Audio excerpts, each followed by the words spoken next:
चला नमस्कार विद्यार्थी मित्रांनो. तर विज्ञानाच्या भाग 2 मध्ये तुमचं सर्वांचं स्वागत आहे. कालचा भाग 1 नंबरचा जो भाग आहे तो 1 नंबरचा भाग तुम्ही पाहिला. आता आपल्याला बघायचा आहे 2 नंबरचा भाग. आता या 2 नंबरच्या भागामध्ये जे जास्तीत जास्त स्पर्धा परीक्षेमध्ये विचारलेले प्रश्न आहेत तर असे काही प्रश्न आपण घेणार आहोत. तर तुम्हाला स्पर्धा परीक्षेमध्ये विचारलेला प्रश्न आहे ग्लुकोमिया म्हणजेच काय? ग्लुकेमिया म्हणजेच काय? हा डोळ्यांचा आजार आहे आणि खास करून जसं वय वाढतं ना तसं ग्लुकोमिया हा आजार होतो, बरोबर की नाही? डोळ्यातलं जे पाण्याचा जो दाब आहे तर तो काय होतो? कमी जास्त होतो आणि त्याला ग्लुकोमिया नावाचा आजार होतो.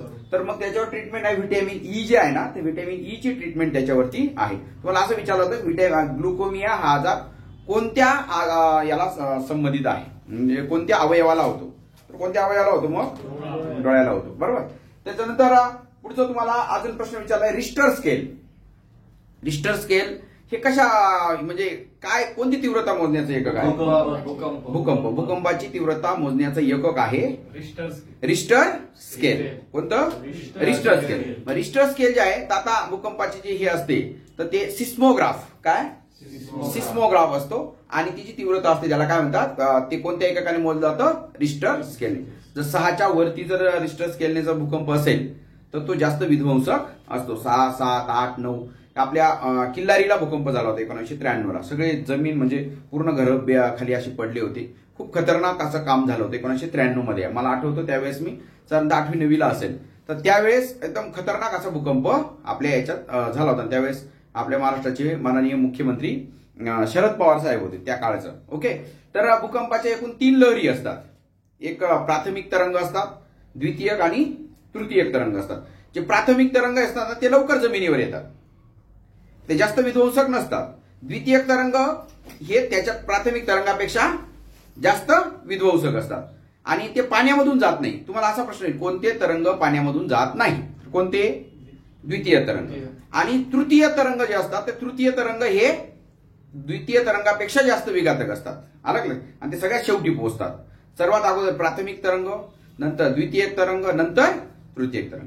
सुरुवातीला जमीन थोडी थोडी हालायला लागली की पटकन घराच्या बाहेर पडायचं, बरोबर का नाही? लिफ्ट वगैरे कुठे अडकायचं नाही, नाहीतर काहीच नाही तर लोखंडी पलंगाच्या मध्ये बसायचं किंवा आपली जी दार जे असतं त्या दाराच्या तिथे उभं राहायचं. आलं लक्षात? तर भूकंपाची तीव्रता ही रिश्टर स्केलमध्ये मोजली जाते. प्राथमिक तरंग, द्वितीय तरंग आणि तृतीय तरंग याच्या संदर्भात प्रश्न विचारले. त्याच्यानंतर हायग्रोमीटर हा एक प्रश्न विचारलेला आहे. हायग्रोमीटर काय सांगितलं मी काल? आर्द्रता मापक. काय? आर्द्रता मापक. कोणता शब्द सांगितला मी तुम्हाला? हायग्रोमीटर. कोणता? हायग्रोमीटर आहे का नाही? पुन्हा अनेक वेळा विचारला गेला म्हणून तुम्हाला पुन्हा पुन्हा त्याचं रिपीट करतो. त्याच्यानंतर प्रकाशाचं अस्तित्व. प्रकाश, लाईट आहे का नाही? तर ज्या सूक्ष्म कणांमुळे तयार होतं प्रकाशाचं अस्तित्व, ज्या सूक्ष्म कणांमुळे तयार होतं त्या कणांना काय म्हणतात? फोटॉन. अगदी बरोबर सांगितलं. काय? फोटॉन. तर त्याच्यानंतर एक बऱ्याच ज्या स्त्री आहेत ते ओरिजिनल सोनं न घालतात, ते डुप्लिकेट सोनं घालतात, माहितीये का? बेंटेक्स. False gold. हा, बेंटेक्स. फॉल्स गोल्ड म्हणतात त्यांना. काय? False gold. तर ते फॉल्स गोल्ड हे काय असतं सांगा बरं? पायराइट. बरोबर, पायराइट. काय? पायराइट म्हणतात त्याला. काय म्हणतात? पायराइट. फॉल्स गोल्ड म्हणजे काय? खोटं सोनं. कोणतं? खोटं सोनं. तर खोटं सोनं कोणतं आहे? ते आयर्न सल्फाईडचाच प्रकार आहे. फेरस म्हणजे काय? आयर्न. फेरस म्हणजे काय? आयर्न आणि सल्फर. तर हे आयर्न सल्फाईडचाच भाग आहे हा. याला पायराइट असं म्हणतात. डुप्लिकेट सोनं. सोन्यासारखं दिसतं म्हणून त्याला फुल्स गोल्ड, फॉल्स गोल्ड असं म्हणतात. त्याच्यानंतर आपण लोखंड जे समजा आपण याच्यामध्ये ठेवलं, हवेमध्ये ठेवलं आणि वर जो पाऊस वगैरे पडला की ना पाणी पडलं तर त्याचं दुसऱ्या दिवशी त्याच्यावर असे बारीक हे आलेलं असतं, गंज आलेला असतो, बरोबर का नाही? मग हा गंज येऊ नये म्हणून त्याच्यावर कलई मारतात. तर ती कोणत्या धातूची असते? बरोबर. कशाची असते? जस्त. जस्ताचं संज्ञा आहे झेडेन. काय? झेडेन. झेड मोठा आहे, जेन काय स्मॉल आहे. तर लोखंडावर गंज येऊ नये म्हणून कोणत्या धातूचा मुलामा देतात? कोणत्या धातूचा? जस्ताचा मुलामा देतात. ओके. त्याच्यानंतर तुम्हाला एक प्रश्न असा प्रश्न काय विचारला जातो की रसायनांचा राजा कोणता? रसायनांचा राजा सल्फ्युरिक ऍसिड. सल्फ्युरिक ऍसिड जे आहे सल्फ्युरिक ऍसिडला रसायनांचा राजा असं म्हणतात. आता मी कालच सांगितलं तुम्हाला पहिल्या भागामध्ये, आणि पुन्हा पुन्हा बरेच प्रश्न रिपीट होतील, त्याच्यामुळे पूर्ण विज्ञान पाहिल्यानंतर तुमचं एकही प्रश्न कधी चुकणार नाही, लक्षात ठेवा. सल्फ्युरिक ऍसिड जे आहे त्याला रसायनांचा राजा म्हणतात, त्याला म्हणतात H2SO4. हायड्रोजनचे 2 अणू, सल्फरचा 1 आणि ऑक्सिजनचे 4 अणू, याच्यात सल्फ्युरिक ऍसिड तयार होतं. याला तेजाब असं देखील म्हणतात. काय म्हणतात? तेजाब. बऱ्याच ठिकाणी त्याचा चांगला वापर देखील होतो, काही ठिकाणी ऍसिड हल्ला करण्यासाठी देखील त्याचा वापर होतो. बरोबर, सल्फ्युरिक ऍसिड. आणि जेवढे ऍसिड आहेत ना ते सगळेच ऍसिड सांगा. हायड्रोक्लोरिक ऍसिड कोणतं? हायड्रोक्लोरिक. HCl. बरोबर, हायड्रोक्लोरिक ऍसिड. हायड्रोक्लोरिक ऍसिड म्हणजे कोणतं? HCl. तुम्ही जर सुद्धा हे पाहिलं असेल तर HCl हे सुद्धा ऍसिडच आहे. ज्याच्यामध्ये H असतो त्याला काय म्हणतात? ऍसिड म्हणतात. काय म्हणतात? ऍसिड म्हणतात. ओके, हायड्रोक्लोरिक ऍसिड आलं. नायट्रिक आम्ल काय झालं? नायट्रिक आम्ल. नायट्रिक आम्ल, आम्ल म्हणजेच ऍसिड बरं का. आम्ल म्हणजेच काय? Nitric acid. काय म्हणतात नायट्रिक ऍसिडचं? काय आहे? HNO3. काय? HNO3. हायड्रोजनचा 1 आणि नायट्रोजनचे ऑक्सिजनचे 3. HNO3 याला काय म्हणतात? नायट्रिक आम्ल. काय म्हणतात? नायट्रिक आम्ल. ऍसिड रेन वगैरे तुम्हाला काल शिकवलं होतं बघा. NO2 आहे ना, SO2 त्याच्यापासून काय तयार होतं? ऍसिड रेन होतं. मग H2SO4 म्हणजे सल्फ्युरिक आम्ल. त्याच्यानंतर HCl म्हणजे हायड्रोजनचा 1 आणि क्लोरीनचा 1 अणू, त्याच्यापासून हायड्रोक्लोरिक आम्ल तयार होतं. नायट्रिक आम्ल HNO3 तयार होतं. मग बाकीच्या संज्ञा माहिती आहे तुम्हाला. मिठाला काय म्हणतात? NaCl, sodium chloride. काय म्हणतात? धुनियाच्या सोड्याला काय म्हणतात? Na2CO3. सोडियम काय? कार्बोनेट. आणि NaHCO3 म्हणजे काय? सोडियम बायकार्बोनेट म्हणजे खाण्याचा सोडा. सोडियम बायकार्बोनेट म्हणजे काय? खाण्याचा सोडा. त्याच्यानंतर तुम्हाला विचारलं तर मिथेनचं विचारलं तर मिथेन. मिथेन काय आहे? मिथेन आहे त्याला CH4. मिथेन कुठं असतो? गोबर गॅस मध्ये, बायोगॅस मध्ये. तुम्ही म्हणा सर गोबर गॅस आणि बायोगॅस मध्ये काय फरक आहे? कोण सांगतं? गोबर गॅस आणि बायोगॅस मध्ये काय फरक आहे? गोबर म्हणजे शेण. शेण टाकल्यानंतर जो गॅस तयार होतो त्याला काय म्हणायचं? गोबर गॅस. बरोबर की नाही? आणि बायोगॅस म्हणजे काय? इतर पदार्थ म्हणजे काय? पाला पाचोळा ते सगळे सडवल्यानंतर कुजल्यानंतर जो गॅस निघतो त्याला काय म्हणायचं? बायोगॅस. याच्यामध्ये CH4 असतो. काय असतो? CH. आणि तो ज्यावेळेस कॉम्प्रेस केला जातो, दाबला जातो, दाब देऊन देऊन. बरोबर की नाही? आपण कसं एखादं पोतं कसं असं चिळून चिळून भरतो, बरोबर की नाही? तसं दाब देऊन देऊन देऊन भरला जातो, तर त्याला त्याच्यापासून बनतो कॉम्प्रेस नॅचरल गॅस. आपले जे CNG असतात ना त्या कॉम्प्रेस नॅचरल गॅस असतो. बरोबर की नाही? त्याच्यानंतर तुमचं गोबर गॅस मध्ये मिथेन असतो. मग तुमच्या जे सिलेंडर असतं ना, घरगुती सिलेंडर, तर त्याच्यामध्ये कोणता असतो? बरोबर, ब्युटेन असतो. काय असतो? ब्युटेन. ब्युटेन आणि आयसोब्युटेन. मग ब्युटेनचा काय फॉर्म्युला आहे? ब्युटेन कोण सांगतं? ब्युटेनचा फॉर्म्युला काय? C4H10. काय? C4H10 हा ब्युटेनचा फॉर्म्युला आहे. हा मिथेनचा आहे. हा कशाचा आहे? ब्युटेन. आणि एक प्रोपेनचं. तुम्ही असं पाहिलं का रस्त्याने जात असताना अशी गाडी जाते, मोठं टँकर भरलेलं असतं आणि त्याच्यामध्ये प्रोपेन असतो. काय असतो? प्रोपेन असतो. मग तो प्रोपेनचं काय आहे? C3H8 याला म्हणतात प्रोपेन. काय म्हणतात? प्रोपेन. त्याच्यानंतर आपण बरेच जण असं वाटतं सर त्या जो आपण घरगुती जो गॅस वापरतो ना त्याचा गॅसचा लय वास येऊ राहिला. गॅसचा वास येत नाही, लक्षात ठेवा. ब्युटेन आयसोब्युटेनला वास नसतो. तर त्याच्यामध्ये तो बाहेर ज्यावेळेस लीक होतो तो आपल्याला इतरांना समजावा म्हणून त्याच्यामध्ये इथिल मरकॅप्टन हा वायू टाकलेला असतो. कोणता टाकलेला असतो? इथिल मरकॅप्टन. इथिल मरकॅप्टन नावाचा काय टाकलेला असतो? वायू टाकलेला असतो. ज्याच्यामुळे ते कसा असं उग्र वास येतो आणि आपल्याला कळतं की गॅस काय झालेला आहे? लीक झालेला आहे. मग तुम्हाला कळलं का? मग मिथेन म्हणजे काय? CH4. मिथेन म्हणजे काय? CH4. ब्युटेन म्हणजे काय? C4H10. प्रोपेन म्हणजे आणि C2H6 म्हणजे काय? C2H6 म्हणजे काय? याला म्हणतात इथेन. काय म्हणतात? Ethane, methane, butane, propane, ethyl mercaptan. आता हे जे वायू आहेत ना हे वायू अतिशय काय आहेत? हे ज्वलनशील वायू आहेत. कसे आहेत? ज्वलनशील वायू आहेत. मग ऍसिड कळलं का तुम्हाला? ऍसिड कळलं. आणि ज्याच्यामध्ये OH असतो ना त्याला हायड्रॉक्साईड म्हणतात. NaOH sodium hydroxide, KOH potassium hydroxide. लक्षात OH आला की त्याला काय म्हणायचं? हायड्रॉक्साईड बनायचं. काय बनायचं? हायड्रॉक्साईड. ओके. जसं ऍसिड असतं तसंच काय असतं? अल्क असतं. बरोबर आहे का नाही? आम्ल आणि अल्क. आता 7 ज्याचा पीएच 7 असतो त्याला काय म्हणायचं? Potential of hydrogen. ज्याचा 7 असतो ते काय असतं? उदासीन असतं, न्यूट्रल असतं. बरोबर की नाही? आपल्या शरीर म्हणजे पाणी जे असतं ना, शुद्ध पाणी, हे काय असतं? याचा 7 असतो. किती असतो? 7. 7 पेक्षा खाली गेलं तर हे तयार होईल आणि 7 पेक्षा पुढे गेलं तर त्याला काय तयार होईल? म्हणजे ऍसिडिक आणि अल्कलाईन असं ते तयार होतं. बरोबर की आपली ऍसिडिटी होती, हा तोच प्रकार असतो 7 पेक्षा पीएच कमी जास्त झाला तर. त्याच्यानंतर तुम्हाला असा एक प्रश्न आलाय, बऱ्याच वेळेस विचारला जातो, कोणती वनस्पती ही परपोषी आहे? अमरवेल. बरोबर. अमरवेल नावाची वनस्पती आहे ना. कुठे असते रे ती अमरवेल? पाहिलंय का? बरं. कांद्यांवर कशी असते सांगा बरं ती?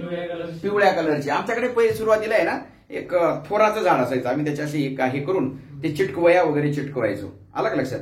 त्या झाडावर तर खूप आम्ही त्याचे चष्मे बनवायचो. असो ते त्याला काय म्हणायचं? अमरवेल. आणि तुम्ही पाहिलंय का आंब्याच्या झाडावर असतं, पेरूच्या झाडावर असतं. ते कोणतं असतं रे? दुसऱ्या झाडावरचं म्हणजे दुसऱ्या झाडाचे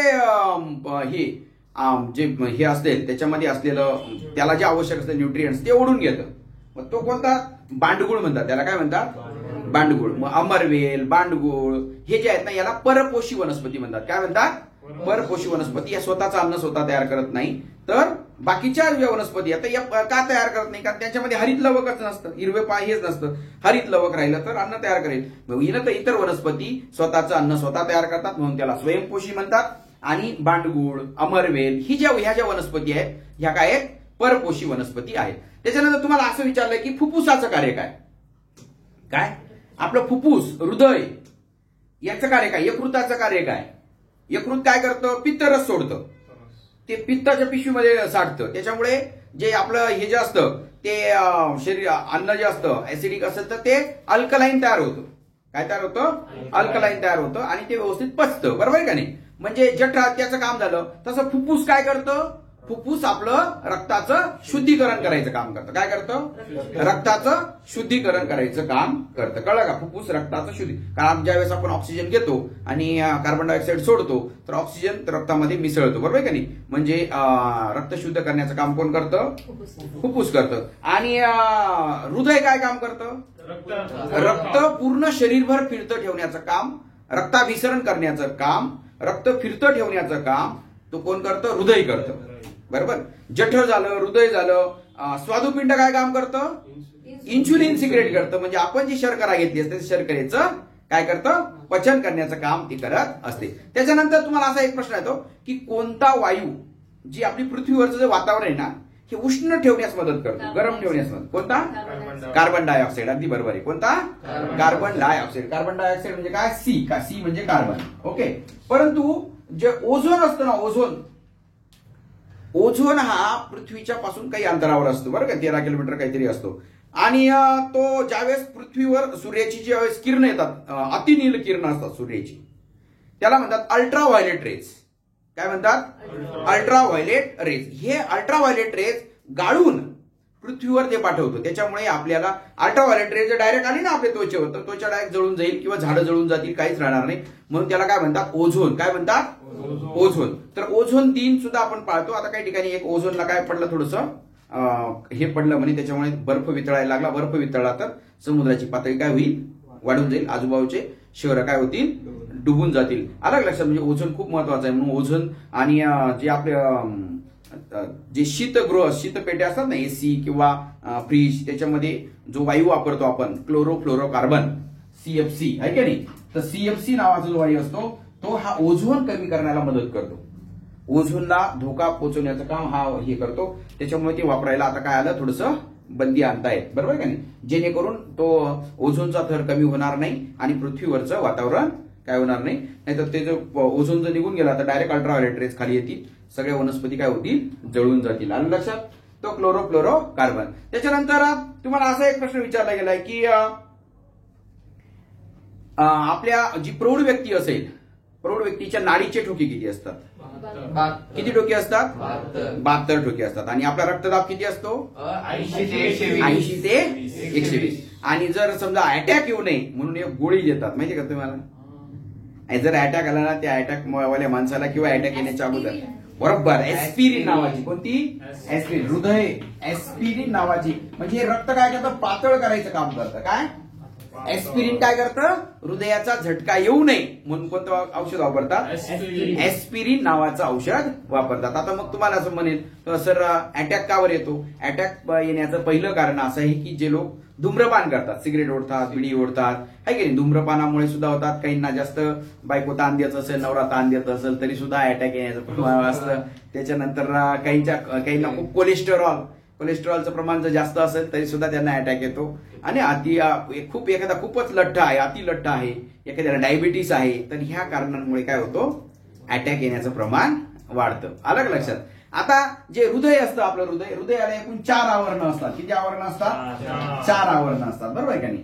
तर याला काय म्हणतात, या असे 4 आवरणाला, याला पहिल्या आवरणाला कर्णिका, डावी कर्णिका, उजवी कर्णिका, आणि एक खालची आहे त्याला जवनिका म्हणतात. काय म्हणतात, जवनिका, आणि ही सुद्धा जवनिका, म्हणजे 2 कर्णिका आणि 2 जवनिका. याला अलिंद देखील म्हणतात. काय म्हणतात, अलिंद. इंग्रजीमध्ये याला ऍट्रियम म्हणतात. काय म्हणतात, ऍट्रियम. Left ऍट्रियम, right ऍट्रियम.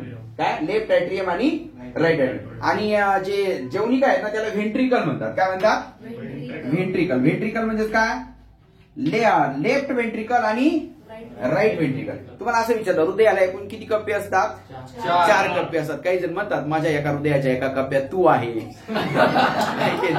तर एका कप्प्यात आई आहे, असं काहीतरी म्हणतात, बरोबर आहे का नाही. तर सांगण्याचं तात्पर्य की हृदयाला एकूण किती कप्पे असतात, 4च. एक आपल्या आई वडिलांसाठी असतो, एक आपल्या मित्रांसाठी असतो, एक आपल्या मुलाबाळांसाठी असतो, आणि एक बायकोसाठी असतो. त्याच्यामुळे दुसऱ्याचा काही विषय नाही. अलग लक्षात. किती कप्पे असतात, 4. कर्णिका, डावी कर्णिका, उजवी कर्णिका, आणि डावी जवनिका आणि उजवी जवनिका. एक कर्णिकाला काय म्हणायचं, ऍट्रियम, लेफ्ट ऍट्रियम, राईट. आणि जवनिकाला काय म्हणायचं, काय, व्हेंट्रिकल, लेफ्ट व्हेंट्रिकल आणि राईट व्हेंट्रिकल, बरोबर. त्याच्यानंतर आपल्या शरीरामध्ये सगळ्यात मोठी ग्रंथी कोणती, हे काय विचारलं, सगळ्यात मोठी ग्रंथी जठर. जठरामध्ये यकृत, कोणती, यकृत. यकृत हे काय सोडतं, पित्तरस सोडतं. काय सोडतं, पित्तरस. आणि पित्ताशयामध्ये ते साठवलं जातं आणि त्याच्यामुळे जे अन्न आहे ते अल्कलीयुक्त बनतं, बरं का. जठर हे जठररस सोडतं. जठराचा आकार हा जे आकाराचा असतो, बरोबर का नाही. आणि सगळ्यात मोठी ग्रंथी आहे यकृत. यकृत ठीक तर सगळंच ठीक, बरोबर. आणि सगळ्यात मोठं हाड कोणतं असं विचारलं, मांडीचं. त्याला काय म्हणतात, फिमर. काय म्हणतात त्याला, फिमर. फिमर नावाचं हाड जे आहे ना हे सगळ्यात मोठं हाड आहे, फिमर. आणि सगळ्यात लहान हाड कुठे, स्टेपीज, बरोबर. कानामध्ये असतं, स्टेपीज नावाचं हाड असतं. कोणतं हाड असतं, कानामध्ये, कानाच्या आतमध्ये एक स्टेपीज नावाचं हाड असतं. किती, कोणतं, स्टेपीज नावाचं हाड असतं. तर स्टेपीज नावाचं हाड म्हणजे सगळ्यात लहान, सगळ्यात मोठं कोणतं, सगळ्यात मोठं फिमर, लहान मोठं हे विचारलं जातं. अलग लक्षात. त्याच्यानंतर आपल्याला असा प्रश्न विचारला जातो की विषाणूजन्य आजार कोणते, विषाणूजन्य कोणते, जीवाणूजन्य कोणते, स्पर्शजन्य कोणते, असे आजार विचारले जातात. तर विषाणू म्हटलं ना तर विषाणूजन्य सगळ्यात महत्वाचं विषाणूजन्य आजार आपला कोरोना व्हायरस. व्हायरस म्हटला की तो व्हायरस हा सजीव आणि निर्जीव यांच्या सीमारेषेवर असतो. म्हणजे धड सजीव बी म्हणता येत नाही, निर्जीव बी म्हणता येत नाही. त्याला अनुकूल परिस्थिती लागली की तो वाढायला लागतो. 2चे 4, 4चे 16, 16चे असेच 256 असे होतात. आणि अनुकूल परिस्थिती नसली का तो तसाच थांबतो, तो मरत बी नाही, काहीच नाही. म्हणजे सजीव आणि निर्जीव यांच्या सीमारेषेवर व्हायरस असतो. काय असतो, व्हायरस असतो, बरोबर आहे का नाही. मग व्हायरसमुळे कोणकोणते आजार तयार होतात, व्हायरसमुळे SARS, influenza, H1N1, swine flu, dengue, malaria नाही, त्याच्यानंतर तुमचं हे मस. तुम्हाला असे हे असतात बघा, असे काही ना असे काळ्या काळ्या असे वरती हे मोस, मत्स्य म्हणतात त्याला, मस, आहे का नाही. तर तो सुद्धा काय विषाणूच आहे, तो लक्षात ठेवा. तो सुद्धा काय आहे, विषाणूच आहे. बऱ्याच जणांना तो असतो. मग आता त्याच्यावर ते आपलं फणसाचं पान चीक असतो का नाही, फणसाचा चीक जर समजा त्या मसला लावला आणि इनो वगैरे त्याच्यात लावला तर असं पुसून घेतला तो डायरेक्ट निघून जातो म्हणे. आता खरं काय माहित नाही. तर काय आयब्रोच्या दोऱ्याने काढायचे, ते आयब्रोच्या दोऱ्याने काढायला गेलं ते रक्त निघतं ते खूप. त्याच्यामुळे पण तो व्हायरस आहे, लक्षात ठेवा. काय तो व्हायरस आहे. सार्स हा सुद्धा व्हायरस आहे. डोळे येणं विषाणूजन्य आजार आहे. सर्दी सुद्धा आलं का लक्षात. एखाद्याला सर्दी झाली चलचल इतरांना सर्दी होऊन जाते. आलं लक्षात. म्हणजे सर्दी पडसं, इन्फ्लुएन्झा, त्याच्यानंतर कोरोना व्हायरस, डोळे येणं, हे काय आहेत विषाणूजन्य आजार आहेत. आलं लक्षात. तर त्याच्यानंतर डेंग्यू कशामुळे होतो असंही विचारलेलं आहे. Aedes aegypti. काय इडिस इजिप्ती नावाची काय असते, त्याची मादी चावते बरं का. मादी इडिस इजिप्तीच्या मादीमुळे होतो. आता इडिस इजिप्ती मध्ये सर मादी का बरं चावते. माद्याच चावतात, नर कधीच चावत नाही. मग तुम्ही म्हणाल सर नर का बरं चावत नाही. नर जे असतात ना, नर हे तुम्ही फुलझाडं वगैरे पाहिलेत का, त्याच्यावरती फिरत असतात. ते मग्न असतात त्यांच्या वेगळ्या विषयावर असतात. ते चावण्याच्या भानगडीत पडत नाही. पण माद्या मात्र काय करतात, चावतात. आणि या माद्या चावल्यामुळे एक मादी चावली बरं, एखादा ऐका, मादी चावल्यानंतर लगेच आजार होतो असं नाही. एखाद्याला डेंग्यू असेल, त्याला चावली, नंतर दुसऱ्याला चावली, तर त्याला काय होतो, डेंग्यू होतो. आलं का लक्षात. नाही तर तुम्हाला निरोगी माणसाला चालू तर काही नाही, बरोबर.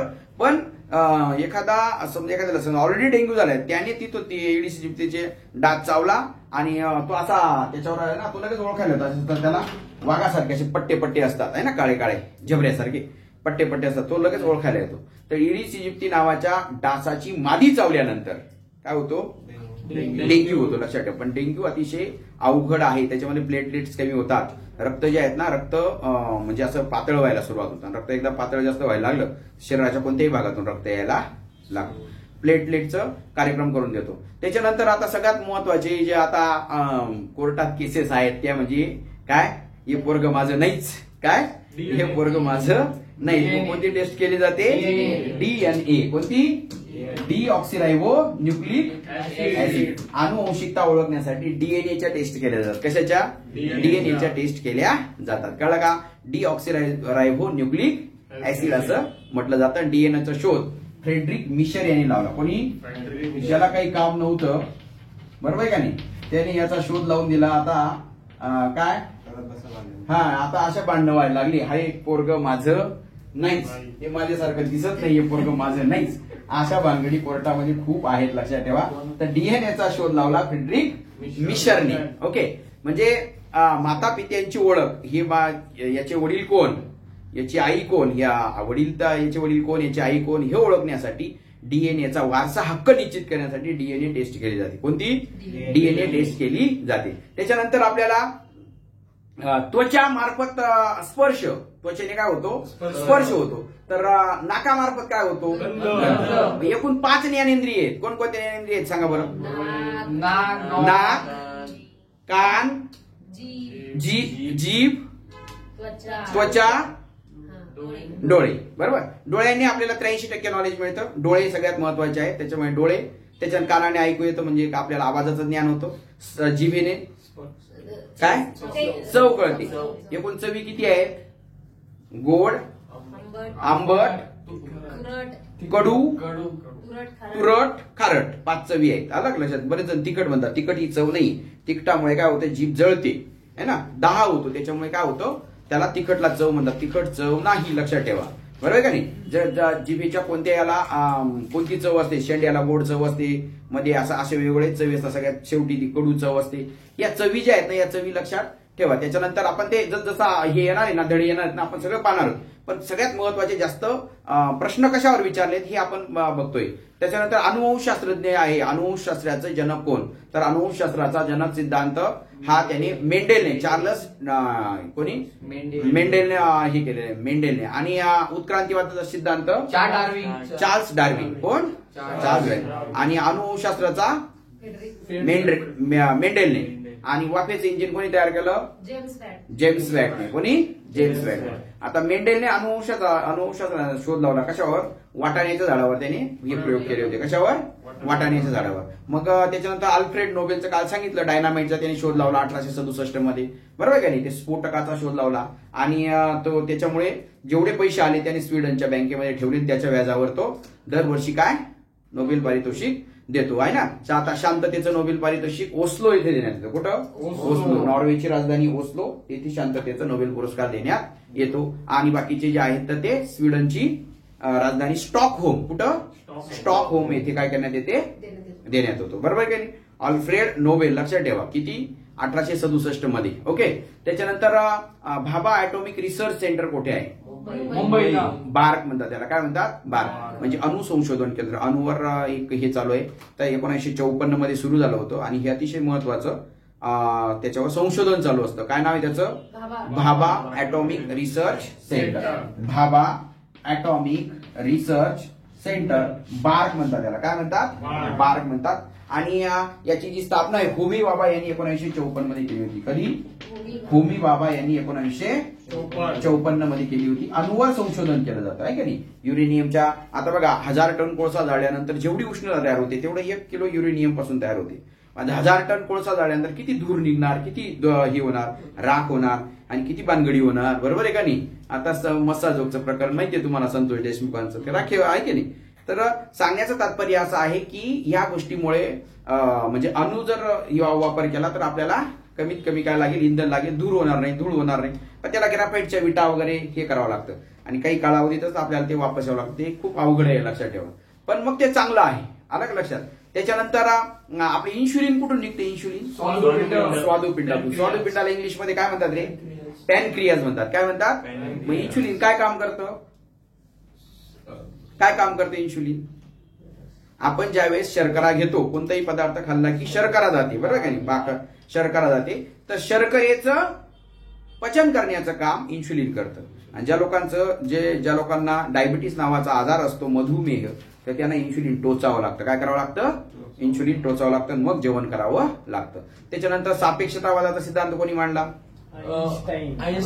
सापेक्षतावाद, E = mc². सापेक्षतावाद म्हणतात. आईन्स्टाईन यांनी त्याचा शोध लावलेला आहे. न्यूटनने कोणता शोध लावलेला आहे? गुरुत्वाकर्षण. वरती सफरचंदाच्या झाडाखाली तो बसलेला होता. सफरचंद खाली आलं, त्याला आपल्यासारखं राहिलं असतं, लगेच त्याने काय केलं असतं? खाऊन घेतलं असतं. पण न्यूटन म्हटला हे खालीच का बरं आलं? त्याने वरती फेकून पाहिलं, पुन्हा खाली यायचं ते. पुन्हा मग त्याने दगड फेकून पाहिले, पुन्हा खाली यायचं. मग तो म्हणायचा पृथ्वीच्या पोटात अशी काहीतरी शक्ती आहे, ती काय करते?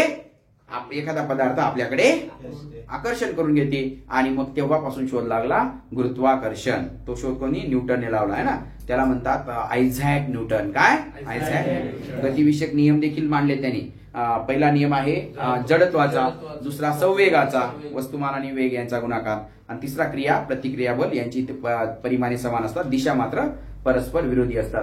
त्याचा त्याने शोध लावला. गॅलिलिओने दुर्बिणीचा शोध लावला.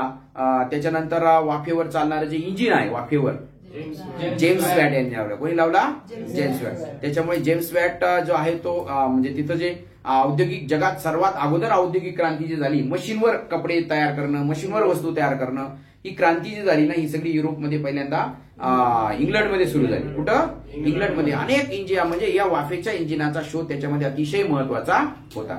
आलं लक्षात? त्याच्यानंतर त्याने जो वाफेच्या इंजिनाचा शोध लावला नसता तर इंग्लंडमध्ये औद्योगिक क्रांती झाली नसती. आलं लक्षात? औद्योगिक क्रांती तिथं झाली आणि इंग्रजांच्या ताब्यातच भारत होता, त्याच्यामुळे भारताची प्रगती झाली. त्याच्यामुळे भारतात सुद्धा या रेल्वे वगैरे त्या काळामध्ये चालू झाल्या. आलं लक्षात? त्याच्यानंतर तुम्हाला काल विचारला होता, एक अश्वशक्ती म्हणजे काय? Horse power. हॉर्स पॉवर म्हणजे काय? घोड्याची शक्ती. एक अश्वशक्ती म्हणजे 746 वॅट. किती? 746 वॅट. आणि मॅडमला 10 अश्वशक्ती विचारलं तर मॅडम किती उत्तर आहे? 10 अश्वशक्ती म्हणजे काय? 7460. 100 अश्वशक्ती म्हणजे काय? 74,600 वॅट. त्याला 100 ने गुणायचं. काही अवघड आहे का? बरोबर. आता तुम्हाला अजून एक प्रश्न विचारला की या पृथ्वीच्या पाठीवर सगळ्यात जास्त संख्या कशाची? वनस्पतींची आहे का, प्राण्यांची आहे का, कीटकांची आहे? काय? सगळ्यात जास्त संख्या कशाची आहे? कीटकांची. 10 लाखापेक्षा जास्त संख्या आहे. किती? 10 लाख. म्हणजे 1 दशलक्ष पेक्षा जास्त कीटकांची संख्या आहे. म्हणजे या पृथ्वी तलावावर या कोणत्या प्रजातीची संख्या जास्त आहे? तर कशाची? कीटकांची ही आहे. त्याच्यानंतर तुम्हाला असं विचारलं जाते की जी कोणती गुणसूत्र हे मानवामध्ये आढळतात, माणसामध्ये आढळतात. XY माणसामध्ये बघा, माणसामध्ये एकूण 23 जोड्या आहेत. किती जोड्या आहेत?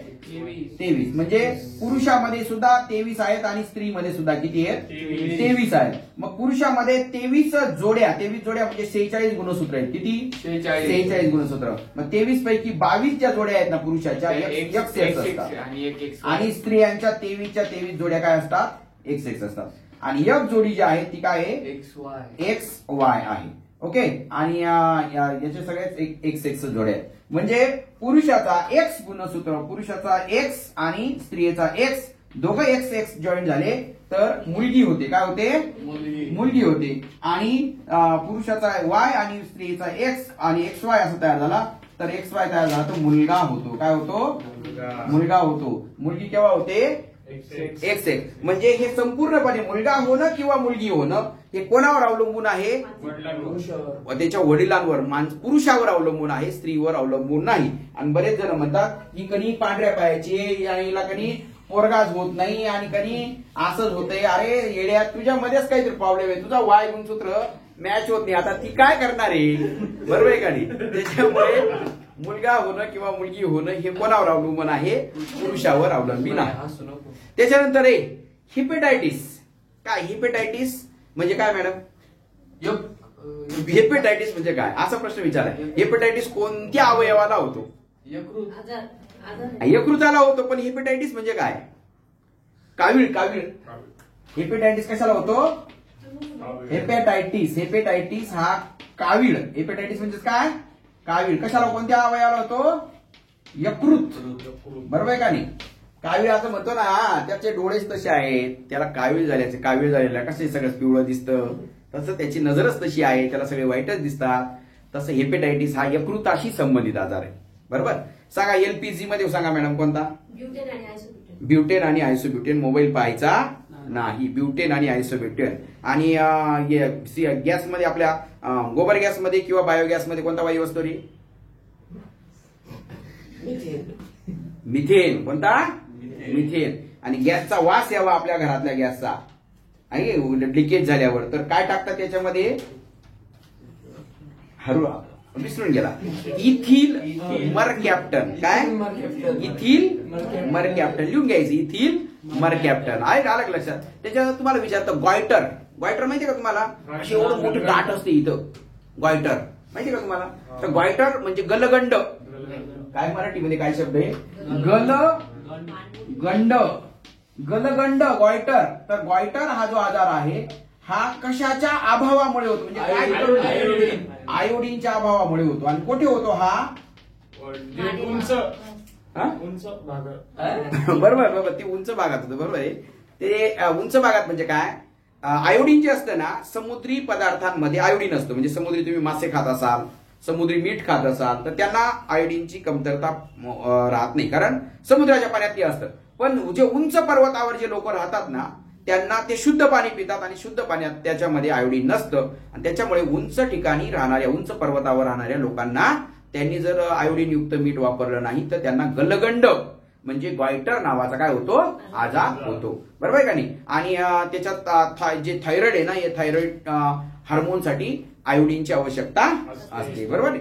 त्याच्यानंतर तुम्हाला रडार यंत्रणा माहिती का? रडार काय असते? रडार तुम्हाला फक्त एवढंच पाठ करून ठेवलं. रडार, रेडिओ लहरी. काय असतं रेडिओ लहरी? काय बर्फ विमान वगैरे. हा बरोबर. आता समजा आपला नाशिकचा भाग आहे, नाशिकची बॉर्डर आहे एवढी. बरोबर आहे का नाही? नाशिकच्या बॉर्डर मध्ये एखादं बाहेर देशातलं विमान आलं, नाशिकवर समजा ते बॉम्ब टाकणारे किंवा काहीतरी नाशिकचा हे करणारे. बरोबर आहे का नाही? तर अशा वेळेस आपली जी रडार यंत्रणा पाहिली कुठे आपली रडार यंत्रणा? बरोबर. रामसेस किल्ल्याच्या साईडला रडार यंत्रणा आहे. बरोबर आहे का नाही? एखादं जर समजा विमान आलं, त्याला नोटिफिकेशन, त्याला सूचना देतं, तू कशासाठी आलं बाबा सांग पटकन. तुझं नाही सांगितलं तर डायरेक्ट तिथूनच काय करतात? त्याचं डायरेक्ट फायर करून ते विमान डायरेक्ट पाडून टाकतात. आलं का लक्षात? ही रडार यंत्रणा प्रत्येक मोठ्या शहराला लावलेली असते. ही याला काय म्हणतात? रडार यंत्रणा. मग रडार यंत्रणामध्ये रेडिओ, कोणत्या लहरीचा वापर केला जातो? रेडिओ लहरी. मग रेडिओ लहरीचाच वापर काय करतात? अल्ट्रासॉनिक का नाही, नाद का नाही, विद्युत लहरी का बरं नाही, रेडिओ लहरीच का वापरतात? कारण रेडिओ लहरी आहे ना, किती बी धुकं राहू द्या, धुक्यामधून बी जातात त्या, किती बी धूळ राहू द्या, धुळीमधून जातात, धुरामधून जातात, बर्फामधून जातात, पावसामधून, सगळ्या ठिकाणून जातात. म्हणून रेडिओ लहरींचा वापर केला जातो. बरोबर. त्याच्यानंतर सांगा आता, तू सांग, बेरी बेरी कशामुळे होतो रे? बेरी बेरी आजार कशामुळे होतो? जीवनसत्व ब च्या अभावामुळे. तू व्हिडिओ नंतर डबल पाहायचा. बेरी बेरी काय? बेरी बेरी लक्षात ठेवायचं. हा, तू चिरीमिरी करल. बेरी बेरी म्हणजे काय? व्हिटॅमिन ब च्या अभावामुळे. आणि लक्षात, अ च्या अभावामुळे कोणता होतो रे? रात आंधळे. क च्या अभावामुळे कोणता होतो रे? स्कर्वी, तोंडातून दातातून रक्त येणं. व्हिटॅमिन ड च्या अभावा कोणता होतो रे? गेला गेला पूस, रिकेट्स, मुडदूस, पोट एवढं होतं, हातपाय काळी मुडी होतात. काय डबल डबल त्याच्यामुळे सांगू राहिलो. तुमचा टाळक्यात बसलं पाहिजे. अलग लक्षात. समुद्राची खोली मोजण्यासाठी काय वापरतात? Richter scale. आणि कोणतं तंत्रज्ञान वापरतात? कोणत्या तरंग लहरी? कोणत्या? अल्ट्रासोनिक. कोणती? सोनार यंत्र वापरतात. अल्ट्रासोनिक हे वापरतात. आणि घरामधली जी आपण जे विद्युत उपकरणं असतात, आहे का नाही, फ्रीज असेल, वॉशिंग मशीन असेल, ह्या कोणत्या जोडणीने जोडलेले असतात? एकसर का समांतर का त्रिस्तर? समांतर जोडणीने. किती? कोणत्या? समान. विद्युत जोडणी दोन प्रकारची असते, एकसर आणि समांतर. पण घरामध्ये जी असते ती कोणती असते? समांतर जोडणी असते. आता तुम्हाला माहितीये का, जर समजा आता मॅडमला जर समजा मी चंद्रावर घेऊन गेलो, तर मॅडमचं वजन 60 किलो जर असेल तर तिथे किती किलो भरेल? 10 किलो भरेल. बरोबर आहे का नाही? तसं आपला काय ओम भाऊला, ओमला जर समजा मी पाण्यात फेकून दिलं आणि जर समजा पाण्यातून एखाद्याला काढायला लावलं, तर ओमचं वजन किती भरेल?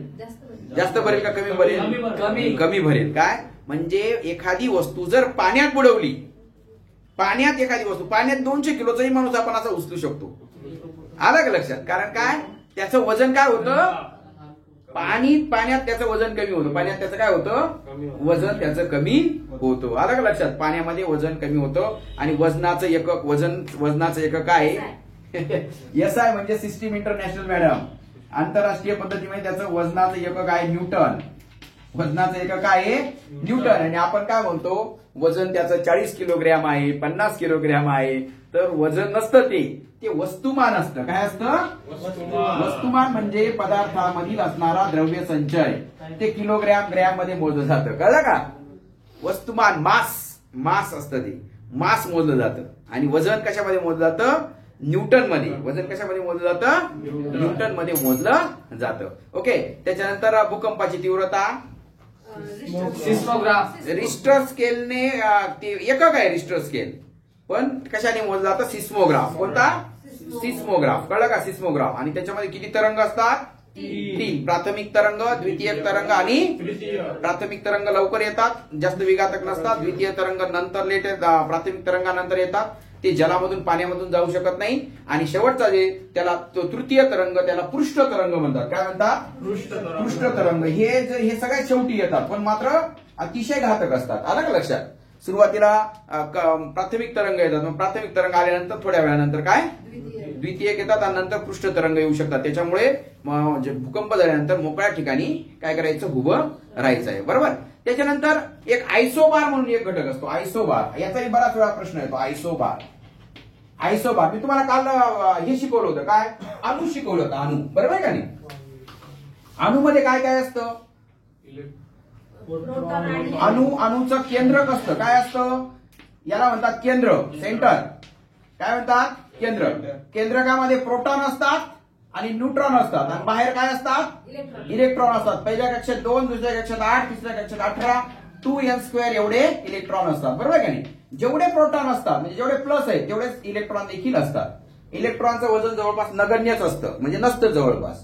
मग फक्त प्रोटॉन आणि न्यूट्रॉन या दोघांच्या वजनाचं एवढं वजन या अणूचं वजन मानलं जातं. बरोबर का नाही? पण 2 अणू आहेत. समजा हा एक अणू आहे आणि दुसरा एक अणू आहे.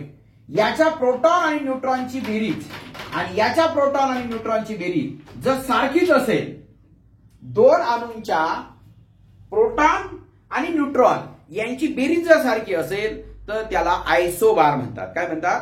आयसोबार. न्यूट्रॉनचा शोध कोणी लावला? चॅडविकने लावला. न्यूट्रॉनचा शोध कोणी लावला? चॅडविकने लावला. अणुकेंद्रकाचा शोध कोणी लावला? रुदरफोर्ड. काय? रुदरफोर्ड.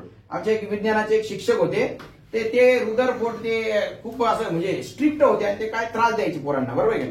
तर ते त्या पोरांवर फिशपॉट, त्या शिक्षकावर एक फिशपॉट तयार केला. काय? खुद को समजते आहे डॅनियल रुदरफोर्ड, चेहरा देखा तो स्कूल का ब्लॅक बोर्ड. म्हणजे कसा असेल तो? काळा असेल. आला का लक्षात? तर विद्यार्थी येते काय फिशपॉट तयार केली काही सांगता येत नाही, बरोबर? मग काय, दोन अणूंमधील प्रोटॉन आणि न्यूट्रॉन यांची बेरीज सारखी असेल तर त्याला आयसोबार असं म्हणतात. काय म्हणतात? आयसोबार.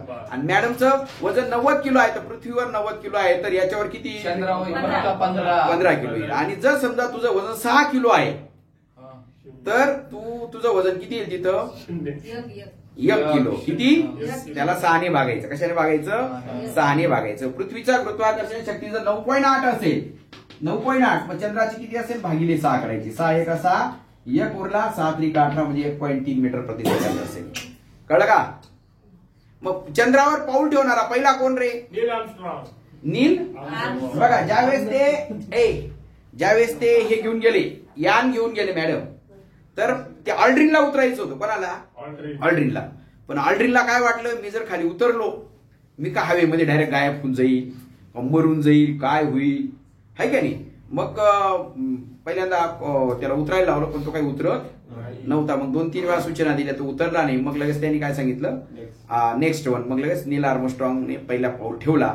आणि मग एकदा प्रश्न असा विचारला मी मुलांना, म्हटलं चंद्रावर पाऊल ठेवणारा दुसरं पाऊल ठेवणारा माणूस कोण सांगा बरं मॅडम? राकेश शर्मा अंतराळात जाणारा पहिला व्यक्ती आहे मॅडम. तू कुठे चंद्रावर गेलाय का? अरे चंद्रावर दुसरं पाऊल ठेवणारा व्यक्ती कोण? बरोबर आहे ना? पहिला पाऊल जर आर्मस्ट्रॉंगने ठेवला तर दुसरा तोच ठेवेल ना, आर्मस्ट्रॉंगच ठेवेल ना. कळलं का? दुसरा व्यक्ती कोण? मग तो ऑल्ड्रिन. कोण? ऑल्ड्रिन. कळलं का? चंद्रावर पाऊल ठेवणारा पहिला व्यक्ती नील आर्मस्ट्रॉंग, दुसरी व्यक्ती ऑल्ड्रिन. कोण? दुसरी व्यक्ती ऑल्ड्रिन. आणि अंतराळात राहणारी सर्वाधिक काळ वास्तव्य करणारी कोण रे? सुनीता विल्यम्स. आणि अंतराळात वापस येत असताना कोणती महिला? कल्पना चावला. तिचं काय झालं? निधन झालं. आता आपल्या सुनीता विल्यम्स गेलेल्या आहेत. विशेष म्हणजे ती भारतीय वंशाची. तिचे वडील तिकडे गेले होते, ते डॉक्टर होते. तिकडे गेल्यानंतर तिकडे स्थायिक झाले. त्यांच्या पोटी ती जन्माला आली मॅडम. आणि ती सुनीता विल्यम्स ही भारतीय वंशाची. बघा, आणि ती इतक्या काळ खूप दिवसापासून तिकडे, तिला सगळ्यात मोठं रेकॉर्ड करायचे. ती मार्च मध्ये आता पृथ्वीवर येणारी. कुठे येणारी? मग अवकाशात सर्वाधिक काळ राहणारी महिला कोण? सुनीता. पहिलं रेकॉर्ड तिचंच आहे आणि आताचं दुसरं रेकॉर्ड तिच्यावरच होणार आहे. आणि त्याच्यानंतर समुद्राची खोली मोजताना काय वापरतात सांगा बरं? सिस्मोग्राफ. लगेच सिस्मोग्राफ. Richter scale. असं लक्ष नसलं का असं होतं. रिश्टर स्केल, सिस्मोग्राफ हे भूकंपाची तीव्रता असते. समुद्राची खोली सोनार यंत्रणेने. कोणत्या यंत्रणेने? सोनार यंत्रणेने. फॅथोमीटर असतं. काय असतं? फॅथोमीटर. समुद्राची खोली. Sound navigation and ranging. काल शिकवलं होतं का नाही? सोनार यंत्रणा. काय? सोनार यंत्रणा. Sound, S O, sound navigation and ranging.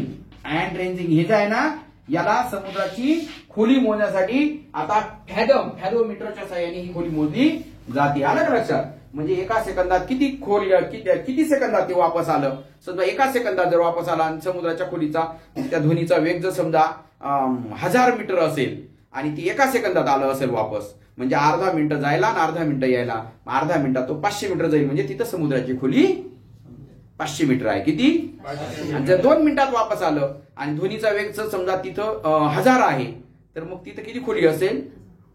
2 मिनिटात वापस आलं म्हणजे जायला 1 मिनिट, यायला 1 मिनिट. एका मिनिटात किती?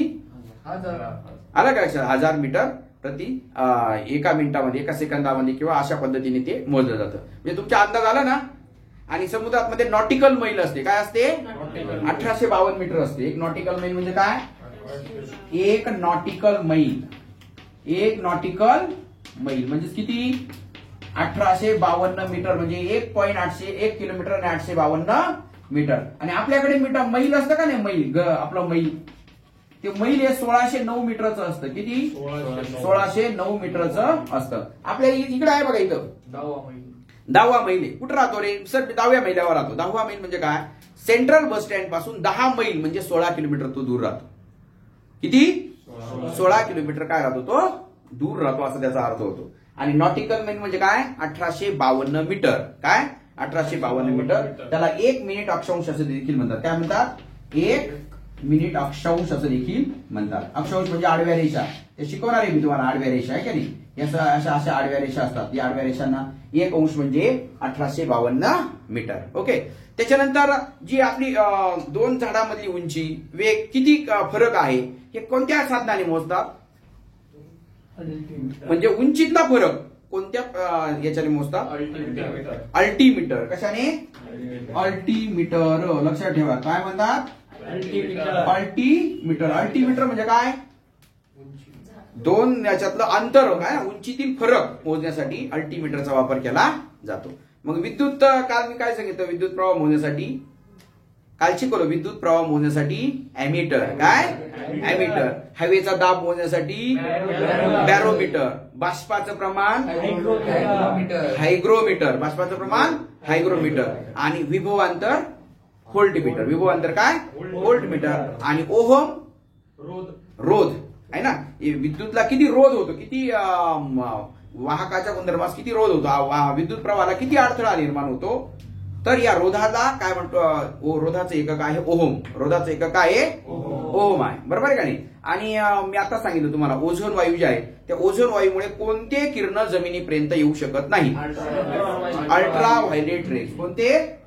Ultra violet rays. Ultraviolet rays कशामुळे येत नाही? ओझोनच्या. आणि O3 म्हणतात त्याला. ओझोन. 16 सप्टेंबर कोणता?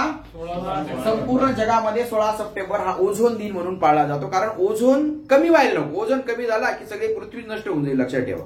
ओझोन फार महत्वाचा आहे. O3 म्हटलं जातं त्याला. ओके. त्याच्यात शक्तीचं एकक काय? वॅट. शक्तीचं एकक अन्न पदार्थामध्ये जी ऊर्जा असते का नाही? अन्न पदार्थामध्ये ती कोणती असते सांगा? अन्न पदार्थ बघा. एक अंड्यामध्ये 22 कॅलरीज आहेत असं आपण म्हणतो का नाही? 1 ग्रॅम कार्बोहायड्रेटचं खाल्ले ना. कार्बोहायड्रेट म्हणजे काय? गहू, बाजरी, ज्वारी. 1 ग्रॅमचा खाल्ला ना मॅडम, 1 ग्रॅम, तर त्याच्यापासून 4 कॅलरी मिळतात. किती? 4 कॅलरी मिळतात. 1 ग्रॅम प्रोटीन किंवा 1 ग्रॅम जर समजा आपण हे खाल्लं, काय खाल्लं? आपले हे पिष्टमय पदार्थ, काय कार्बोहायड्रेट, तर आपल्याला 4 कॅलरीज मिळतात. आणि 1 ग्रॅम जर तेल तूप खाल्लं 9 कॅलरी. किती?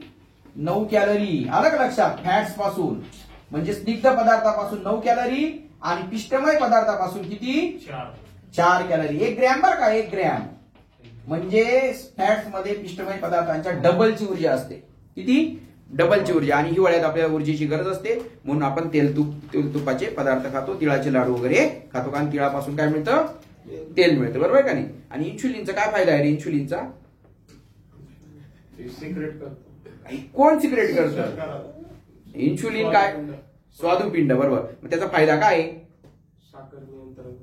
साखर नियंत्रण ठेवण्याचं काम ते करतं. आणि तू सांग रे, एक माणूस, तुझ्या शरीरामध्ये एकूण किती हाडं आहेत? 206. तुझ्या शरीरात 206 आहेत का नक्की? किती? माणसाच्या शरीरामध्ये 206 हाडं असतात.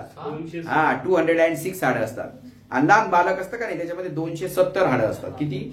270 हाडं असतात. मग आपण वेगवेगळ्या ठिकाणी वेगवेगळे हाडं असतात. सगळ्यात लांब हाड जे आहे ना ते फिमर, मांडीचं हाड. मांडीचं हाड सगळ्यात लांब असतं. आणि स्टेपीज कानाच्या सगळ्यात आतल्या बाजूला असतं. ते स्टेपीज हे जे आहे ना ते काय? सर्वात लहान हाड असतं. स्टेपीज सर्वात लहान, फिमर सर्वात मोठं हाड असतं. त्याच्यामध्ये अजून काही जे हाड आहेत ना त्याच्यामध्ये मी तुम्हाला काही हाड लिहून ठेवले होते की डोक्याच्या कवटीमध्ये 8 हाडं असतात. किती? डोक्याच्या कवटीमध्ये 8, नाकामध्ये 2 हाडं असतात, कानामध्ये दोन्ही बाजूला 3 हाडं, 6 हाडं असतात, जबड्यामध्ये 2, छातीच्या पिंजऱ्यामध्ये काहीतरी 25 हाडं असतात. किती? 25. हातामध्ये दोन्ही हातामध्ये 32 हाडं असतात. आलं का लक्षात? पायामध्ये काहीतरी 52 मांडी आणि पायामध्ये 52 अशी काहीतरी हाडं असतात. तर असे ते एकूण 200 किती 6 हाडं असतात. किती हाडं असतात? 206. आणि लहान बालकाच्या याच्यामध्ये 270 हाडं असतात.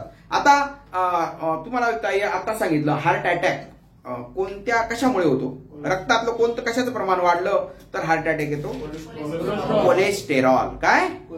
कोलेस्टेरॉल. कोलेस्टेरॉलचं स्पेलिंग कोण सांगतं? CHO बर का? कोलेस्टेरॉल. कोलेस्टेरॉल हे जे आहे ना याच्यामुळे काय होतो? शरीरात जर जास्त झालं तर हृदयरोग होतो, अटॅक येतो. काय येतो? अटॅक. त्याच्यामुळे हे जास्त कोलेस्टेरॉल वाढू द्यायचं नाही. आणि तुम्हाला आता मी बार्क सांगितलं, भाभा ॲटॉमिक रिसर्च सेंटर, बरोबर का? अणुभट्टी. त्या अणुभट्टीमध्ये काय वापरलं जातं? युरेनियम. बरोबर का? युरेनियम वापरलं जातं. बरोबर का? मग भारतामध्ये जे आहे तर आपल्या महाराष्ट्रामध्ये जे आहे तर इथं तारापूर, ट्रॉम्बे, तारापूरला एक अणु विद्युत केंद्र आहे. त्याच्यानंतर राजस्थानमध्ये एक रावत भाटा आहे. कोणतं? रावत भाटा. तुम्हाला विचारलं जातं रावत भाटा कुठे आहे? राजस्थानमध्ये. महाराष्ट्रात कोणतं आहे? तारापूर. गुजरातमध्ये काकरापार. गुजरातमध्ये कोणतं? काकरापार. तामिळनाडूमध्ये कल्पक्कम. कोणतं? कल्पक्कम. आणि उत्तर प्रदेशामध्ये नरोरा. काय आहे? नरोरा. पुन्हा सांगतो मी. महाराष्ट्रामध्ये तारापूर, राजस्थानमध्ये रावत भाटा, कर्नाटकमध्ये कैगा, तामिळनाडूमध्ये कल्पक्कम आणि गुजरातमध्ये काकरापार आणि उत्तर प्रदेशामध्ये नरोरा. तर इथं कोळशाच्या ऐवजी युरेनियमचा वापर केला जातो. तिथे अणुविद्युत भट्ट्या आहेत. काय आहेत? अणुविद्युत भट्ट्या आहेत. मग आपल्या घरामध्ये जी वीज असते ती कोणती वीज असते सांगा बरं? एसी असते का डीसी? एसी म्हणजे काय? Alternate current. आणि डीसी म्हणजे डायरेक्ट करंट. मग आपल्याला डायरेक्ट करंट येतो का अल्टरनेट करंट येतो? अल्टरनेट करंट येतो. एसी येतो. बरोबर आहे? 230 वॅटची. आणि 230 ती जी असते ना त्या एसीचं डीसी मध्ये रूपांतर करावं लागतं आपल्याला. समजा चार्जर असतं, मोबाईल चार्ज करायचा, डायरेक्ट लावलं चालेल का? मोबाईल जळून जाईल. बरोबर का नाही? ते काय होतं? डबल नसतं का ते छोटंसं? त्या डबल ते काय करतं? ते रेक्टिफायर म्हणतात. ते काय करतं? एसीचं डीसी करून देतं. काय करून देतं? एसीचं डीसी. तुम्ही फ्रीजला सुद्धा एसी टू डीसी करून देतं. बरोबर आहे का नाही? आणि मी तुम्हाला काल अजून एक प्रश्न विचारला होता की आपला जो इलेक्ट्रिकचा बल्ब नसतो तो काचेचा अगोदर असायचा बघा. हे बल्ब नाही. तर त्या काचेच्या बल्बामध्ये कोणती तार असते? टंगस्टन. आणि कोणता वायू असतो? नायट्रोजन आणि आर्गॉन. नायट्रोजन हा थंड करतो. नायट्रोजन काय करतो? थंड करतो. तुम्हाला ते याचे हे पाहिले असेल तुम्ही, गायींचे जे डॉक्टर असतात ना याचे, त्यांच्याकडे ते ट्यूब असतात बघा. एक अशी पेटी असते. त्या पेटीमध्ये थंड करण्यासाठी नायट्रोजन असते. बरोबर? तुम्ही हात घाताना एकदम थंडगार अशी वाफ येते काय, अशी वाफेसारखं दिसतं ते. तर ते अतिशय थंड असतं. तो नायट्रोजन थंड एखादा पदार्थ थंड याच्यामध्ये ठेवायचा असेल तर नायट्रोजनचा वापर केला जातो. नाही काही ठिकाणी आपण बर्फापेक्षा नायट्रोजन काय अजून थंड आहे. त्याच्यानंतर अणुमधले घटक कोणकोणते आहेत मॅडम सांगा बरं? अणुमध्ये काय काय घटक असतात? अणुकेंद्रक. अणुकेंद्रकामध्ये काय काय असतं? न्यूट्रॉन आणि प्रोटॉन. आणि बाहेर काय असतात फिरते? इलेक्ट्रॉन. जेवढे प्रोटॉन असतात तेवढेच इलेक्ट्रॉन. इलेक्ट्रॉनचा शोध जे थॉम्सन आणि न्यूट्रॉनचा शोध चार्जिक अणुकेंद्रकाचा रुदरफोर्ड यांनी शोध लावलेला आहे. तर त्याच्यानंतर वातावरणामध्ये कोणता वायू किती असा प्रश्न विचारला जातो? सगळ्यात जास्त वायू कोणता असतो वातावरणात?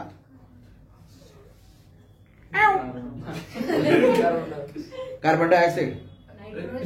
नायट्रोजन 78%. कोणता? 78% नायट्रोजन असतं भाऊ.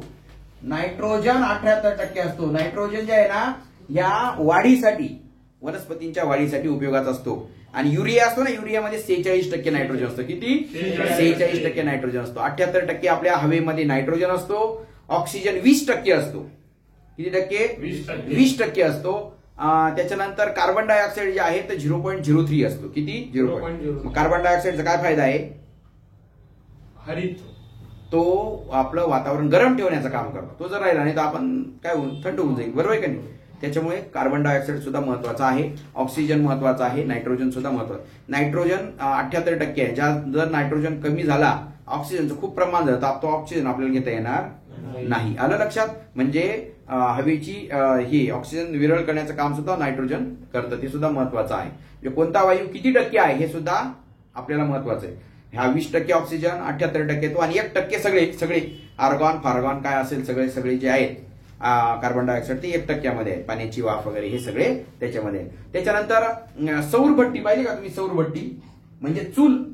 आपल्याकडे कसं गॅस असतो चूल, तशी सौर चूल असते का नाही? त्या सौर चुलीमध्ये कोणते आरशे वापरले असतात?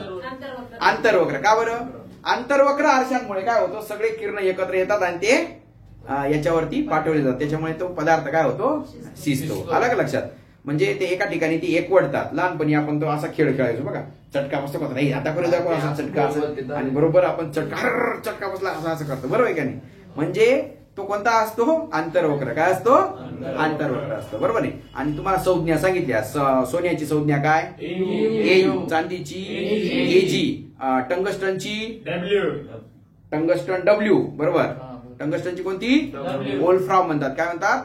वोल्फ्रॉम म्हणतात. त्याच्यानंतर शिशाची शिसे PB. शिशाची काय? PB. HG ही पाऱ्याची हायड्रार्जिरम म्हणतात. पारा असतो का नाही? पारा हा एकमेव धातू तो लिक्विड स्वरूपामध्ये असतो. कशामध्ये? लिक्विड स्वरूपामध्ये असतो. त्याच्यानंतर पुढचा प्रश्न आहे, ध्वनीचा वेग सगळ्यात जास्त कशामध्ये असतो? स्थायूमध्ये. त्याच्यापेक्षा कमी द्रवात, त्याच्यापेक्षा कमी वायूमध्ये. बरोबर की नाही? सर्वसाधारणपणे त्याचा हवेचा वेग सर्व याला असतो 330. किती? 330. आणि 1 अंश सेल्सिअस तापमान वाढलं तर 0.6 मीटर वाढतो. सांगितलं कालच सांगितलं तुम्हाला. त्याच्यानंतर फोटोसिंथेसिस म्हणजे कालच सांगितलं. फोटोसिंथेसिस म्हणजे काय?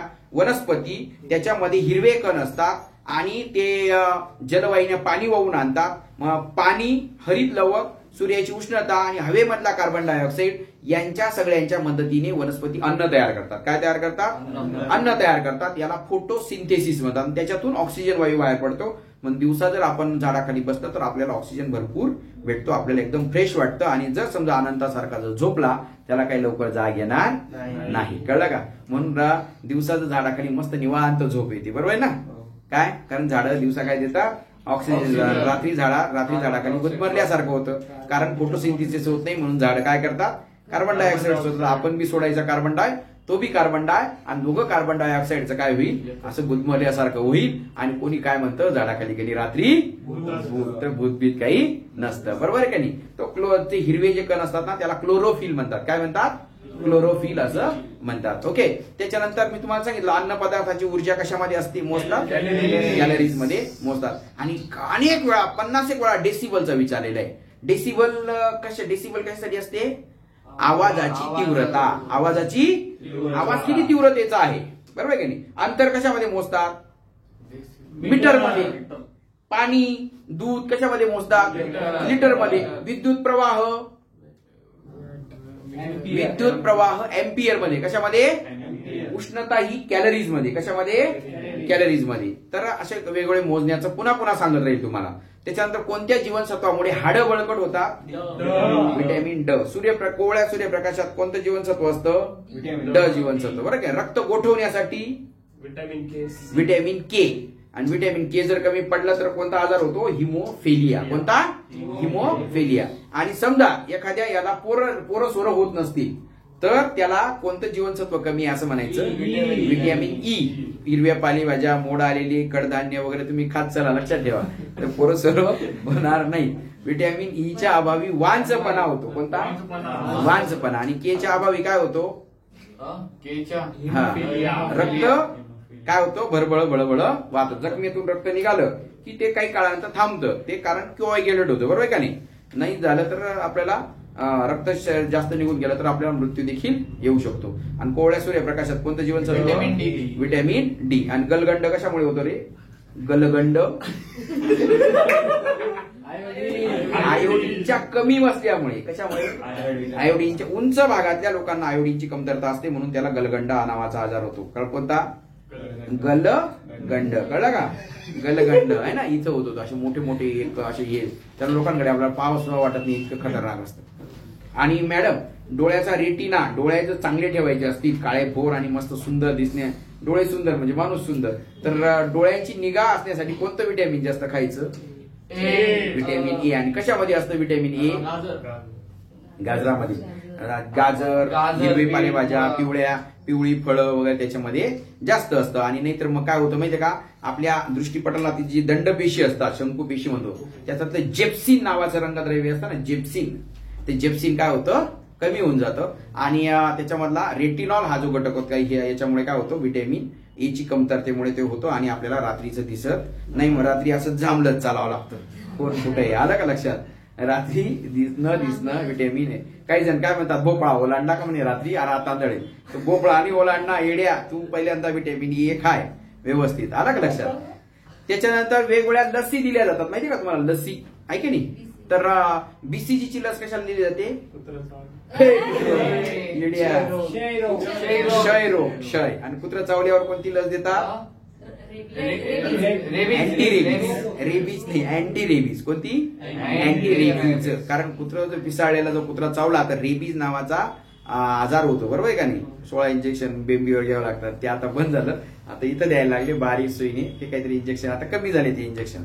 नाहीतर अगोदर 16 इंजेक्शन या, येवल्याला जाऊन तो विडा खा, असं लय प्रकार असायचं. पण विडा किडा नाही रे, आपलं पान असतं का नाही, तसं पानाचा विडा खावा लागायचा. हा, पानाचा विडा ते देतात तिकडे येवल्याला. जर कुत्रा चावला का बरेच जण तिथं जातात. कुत्रा लय अवघड आहे पाळणं, कुत्रा अवघड आहे, सोपं नाही मॅडम. त्याच्यानंतर आपल्या रक्तामध्ये जर समजा हिमोग्लोबिन जर कमी झाला, स्त्रियांच्या रक्तातलं हिमोग्लोबिन कमी असतं, एचबी म्हणतात त्याला, बऱ्यापैकी कमी होतं. का? आणि त्याच्यामुळे त्याला अॅनिमिया, पंडुरोग म्हणतात मराठीमध्ये. काय? पंडुरोग असं म्हणतात. मग कशामुळे? त्याच्यातलं आयर्नचं प्रमाण कमी झालं, त्याच्यामुळे ऑक्सिजन शरीरभर वाहतं जे आहे, ऑक्सिजन पुरेसा जात नाही. त्याच्यामुळे त्या स्त्रियांना काय येतं, एकदम आळस येतो, गरगरल्यासारखं होतं, चक्कर आल्यासारखं होतं. याला पंडुरोग असं म्हणतात. त्याच्यामुळे स्त्रियांना फेरसच्या गोळ्या दिल्या जातात. कशाच्या? फेरसच्या गोळ्या दिल्या जातात, म्हणजे आयर्नच्या गोळ्या दिल्या जातात. त्याच्यानंतर 1984 मध्ये 3 डिसेंबर 1984 बघा, 3 डिसेंबर 1984 मध्ये इतिहासामध्ये भारतामध्ये एक खतरनाक घटना घडली होती, भोपाळ वायू दुर्घटना. कोणती? भोपाळ वायू दुर्घटना. इतकी खतरनाक होती. Methyl isocyanate. काय? मिथिल आयसोसायनाइड नावाचा एक गॅस होता, आयसोसायनाइड. तर तो इतका खतरनाक होता, त्याच्यामुळे रात्री असे लोक झोपले होते ना पहाटे, त्याची गळती झाली ना, सगळ्या लोकांच्या नाकात गेला, सगळे लोक रात्रीच्या रात्री तिथं मरून गेले, हजारो लोक मरून गेले. मग त्याला भोपाळ वायू दुर्घटना म्हणतात. काय? भोपाळ वायू दुर्घटना. कोणत्या शहरात घडली मग ती मॅडम? भोपाळ. कोणत्या शहरामध्ये घडली ती? भोपाळ. 20,000 लोक मेले म्हणे. किती? त्याच्यापेक्षाही जास्त आकडा असेल, पण 20,000 लोक. कोणत्या वायूमुळे? मिथिल आयसोसायनाइड. काय? मिथिल आयसोसायनाइड. बरोबर. सांग बरं, माणसाचं, तुझं निरोगी माणूस जर असेल तर शरीराचं तापमान किती पाहिजे? 37 अंश सेल्सिअस. किती? 37. आणि जर 37 अंश सेल्सिअस नसलं तर काय करायचं? मग मात्र अडचणी. सरांनी तर 37 अंश सेल्सिअस सांगितलं. सर पुस्तकात 37 आहे, या प्रश्नपत्रिकेत 37 नव्हतंच सर. मग आम्ही ना अंदाज म्हणजे टोला लावून दिला. अरे बाबा, टोला नाही लावायचा, त्याला जे आहे ना त्याला फॅरेनहाइट. काय? 98. बरोबर, फॅरेनहाइट मधून याच्यामध्ये फॅरेनहाइटचं सेल्सिअस करता यायला पाहिजे, सेल्सिअस. बरोबर आहे का नाही? जर समजा 40 अंश सेल्सिअस असेल, 40 अंश सेल्सिअस, 40 अंश सेल्सिअस 40 गुणिले 5/8, 8/5, 5 8 40, 8 8 किती? 64. आणि प्लस 32 असं काहीतरी, प्लस 32, 64 प्लस 32 किती झाले? 4 2 6 7 9 96 फॅरेनहाइट म्हणतात. काय म्हणतात? 96 फॅरेनहाइट. म्हणजे सेल्सिअसचं फॅरेनहाइट करायचं असेल तर सी ला 8/5 ने गुणायचं आणि त्याच्यामध्ये 32 काय करायचा? ऍड करायचा. कळलं का? म्हणजे आपल्याला 37चं करायचं असेल, मग 37 गुणिले काय करायचं? 8 काय करायचं? 5 करायचं, त्याच्यामध्ये 32 ऍड करायचं. म्हणजे 5 × 30, 5 × 7 = 35, 2 उरले, 5 चोक 20 आणि 8 चोक 32, 8 56 57 58 59, 59.2 अधिक 32 म्हणजे झालं 2 9 2 11 5 3 8 1 9. काहीतरी गडबड झाली बरं का. 37 5 5 35, 2 उरले, 5 चोक 20, 8 चोक 32, चला 3 8 56 57 58 59 59 आणि 32 काय? 9 2 11, चला 1 9 नाही, असं काहीतरी चुकतंय बरं का. तर प्लस 32 बरोबर केलं मॅडम. 2. तर 98 कितीच याचं निरोगी माणसाचं शरीराचं जर तापमान असतं ना ते 98.4 फॅरेनहाइट असतं. किती? 98.4 फॅरेनहाइट असतं. किती? 98 पॉईंट किती 4 फॅरेनहाइट एवढं तापमान असतं. आलं का लक्षात? सेल्सिअसचं फॅरेनहाइट म्हणजे त्याला 805 ने काहीतरी गुणून त्याला 32 ऍड करावं लागतं आणि याच्यामध्ये जर फॅरेनहाइटचं सेल्सिअस करायचं असेल ना तर त्याच्यामधून 32 मायनस करून 510 ने काय करावं लागतं पुन्हा. आता 100 फॅरेनहाइट असेल ना बस 104 जे आहे ना 104 फॅरेनहाइट असेल ना तर 104 ला काय करायचं त्याच्यामधून 32 मायनस करायचा. काय करायचं 32 मायनस करायचा 2 गेला 2 3 गेला 7 आणि त्याला 510 म्हणजे 8 9 72 805 ने जर गुणलं 805 ने गुणावं लागतं का 510 असं काहीतरी आहे ते 8 9 72 9 5 किती 45 किती 45 असं काहीतरी ते आहे. ते कॅल्क्युलेशन आहे. ते कॅल्क्युलेशन आपण ज्यावेळेस ते शिकू तर त्यावेळेस ते ओके होऊन जाईल बरोबर. तर 98 पॉईंट किती 4 फॅरेनहाइट किंवा 37 अंश सेल्सिअस बरोबर तापमान मोजण्याचं हे. आता शरीराचा जो आपला तोल बॅलेन्स आहे का नाही काही जण असे हालत चालतात शरीराचा बॅलेन्स जातो बरोबर का नाही. मग शरीराचा बॅलेन्स सांभाळण्याचं काम कोण करतं कोणता मेंदू लहान मेंदू. तर लहान मेंदूमध्ये 1860 चेतापेशी असतात. काय चेतापेशी असतात बरोबर का नाही. आणि मेंदूमधून दर मिनिटाला जवळपास 1 लिटर रक्त वाहतं. किती मेंदूचं वजन किती असतं मॅडम 1300 ते 1400 ग्रॅम. फक्त अल्बर्ट आईन्स्टाईन असा होता की त्याचं 1230 ग्रॅम होतं. काय 1230 ग्रॅम होतं. मानवामध्ये किती गुणसूत्र असतात रे 46 गुणसूत्र. जोड्या किती 23 असं विचारलं जाईल. गुणसूत्र किती 46 जोड्या किती 23 22 एक्स असतात आणि एकच एक्स वाय असते बरोबर का नाही. त्याच्यानंतर आपण एखाद्या वेळेस टीव्ही पाहत असतो आणि टीव्ही पाहत असताना लाईट जाते तरी सुद्धा त्या टीव्हीवर थोडा वेळ असं दिसतच राहतं आपल्याला. काय म्हणतात त्याला दृष्टी सातत्य. एकसारखं पाहत असल्यामुळे आपल्या त्या दृष्टी सातत्यामुळे बऱ्याच वेळ काय असतं ते एकसारखं हे असतं. 1/10 सेकंद किती 1/10 सेकंद सेकंदाचा 1/10 भाग एवढ्या वेळ ते पुन्हा आपल्याला ते दिसत राहतं. विद्युत धारा कशाने मोजतात विद्युत धारा आता सांगितलं तुम्हाला. विद्युत धारा कशामध्ये मोजतात एम्पियर. कशामध्ये एम्पियर. 1 एम्पियर म्हणजे 1 कुलोम भागिले 1 सेकंद बरोबर. आणि त्याच्यामध्ये अजून तुम्हाला एक व्हिट्रिऑलचा प्रश्न विचारला जातो. काय ब्ल्यू व्हिट्रिऑल म्हणजे काय ब्लू व्हिट्रिऑल म्हणजे काय. ब्लू म्हणजे काय निळा. व्हिट्रिऑल म्हणजे काय ब्ल्यू व्हिट्रिऑल. आता ब्ल्यू असतो रेड असतो ग्रीन असतो व्हाईट असतो असे वेगवेगळे व्हिट्रिऑल असतात. काय असतात व्हिट्रिऑल. ब्ल्यू व्हिट्रिऑल म्हणजे काय कॉपर सल्फेट. कॉपर म्हणजे Cu सल्फेट म्हणजे SO4. आता रेड असेल का शेवटी SO4च असेल. ग्रीन असेल का SO4च असेल आणि व्हाईट असेल का याला काय व्हायचं SO4च असेल. माझ्या व्हाईट व्हिट्रिऑल म्हणजे ZnSO4 असतं. झिंक जास्त असतं का नाही पांढरं मग त्याला ZnSO4 म्हणजे जास्त व्हाईट व्हिट्रिऑल म्हणतात. Zinc sulphate. ग्रीन व्हिट्रिऑल आहे ना फेरसचं असतं. कशाचं असतं फेरस FeSO4 असतं. रेड व्हिट्रिऑल म्हणजे कोबाल्टचं असतं. कोबाल्ट COSO4 असतं कोबाल्टचं. आणि आपल्याला काय विचारलं जातं ब्ल्यू व्हिट्रिऑल मग याला मोरचूद म्हणतात. काय म्हणतात मोरचूद आहे का नाही. तर ते झाडांच्या जे हे असतं ना खोड असतं त्याला लावतात म्हणजे कीटकनाशक वगैरे ते त्याच्यासाठी हे कॉपर सल्फेट वापरलं जातं. मग कॉपर सल्फेट म्हणजे काय ब्ल्यू व्हिट्रिऑल. व्हाईट व्हिट्रिऑल म्हणजे काय ZnSO4 झिंक सल्फेट. आणि ग्रीन व्हिट्रिऑल फेरस सल्फेट आणि रेड व्हिट्रिऑल कोबाल्ट सल्फेट असं काहीतरी आहे. तर याला काय म्हणतात ब्ल्यू व्हिट्रिऑल जास्त वेळा विचारलं जातं. त्याला मोरचूद असं म्हणतात. काय म्हणतात मोरचूद असं म्हणतात. त्याच्यानंतर रासायनिक खत आणि कंपोस्ट खत असे खतांचे प्रकार पडतात बरोबर की नाही. कंपोस्ट खत म्हणजे काय जे उकिरड्यामध्ये जे कुजलं जातं ना त्याला कंपोस्ट खत म्हणतात. मग त्याच्यामध्ये तुम्ही कोणत्याही आता समजा लेंडी खत घ्या नाहीतर मग तुम्ही कशाचं खत मॅडम ते कोंबडी खत घ्या शेण खत घ्या पालापाचोळ्याचं खत घ्या नाहीतर मग तुम्ही सोनखत घ्या. सोनखत माहिती का तुम्हाला नाही माहिती नाही. तर सोनखत म्हणजे काय माणसाच्या विष्ठेवर ते तयार केलं जातं त्याला सोनखत म्हणतात.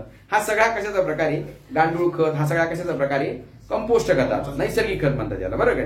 किंवा काही जण ते जमिनीवर ते सण असतो ना तो पेरून देतात ताक आणि लगेच नंतर थोडा असा मोठा झाला का त्याला काय करतात रोटर मारून देतात किंवा त्याच्या खाली गाडून देतात बरोबर का नाही. म्हणजे ते हिरवळीचं खत ते सुद्धा तोच प्रकार आला.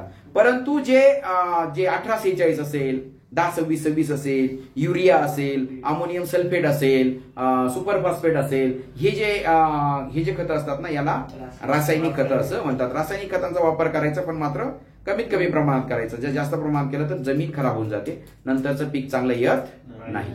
आणि तू सांग रे, चांगल्या दृष्टीसाठी कोणतं जीवनसत्व? अजीवनसत्व. आणि बेरी सांग रे. आणि दातात रक्त येणं सी. आणि मूळदूस ड. आणि पोरसोर नव नाही वांजपणा डीएनए काय असतो याचा बाब हाच आहे का, याची माय हीच आहे का, हे ओळखण्यासाठी मोड आलेली मोड आलेली. बर, त्याच्यानंतर मी तुम्हाला सांगितलं इडीस इजिप्ती डास चावली आणि कोणता आजार होतो रे? डेंग्यू. आणि हत्ती रोग कशामुळे होतो? क्युलेक्स नावाचा डास असतो. कोणता? क्युलेक्स नावाचा डासाची मादी. आणि अॅनाफिलिस चावला तर अॅनाफिलिस मलेरिया. अॅनाफिलिस डासाची मादी चावल्यानंतर काय होतो? मलेरिया होतो. अॅनाफिलिस क्युलेक्स डासाची मादी चावली तर हत्ती रोग, इडीस इजिप्ती डेंग्यू आहे ना. टायगर सारखे म्हणजे वाघासारखे पट्टे असतात, म्हणून त्याला हे असतात, लक्षात ठेवा.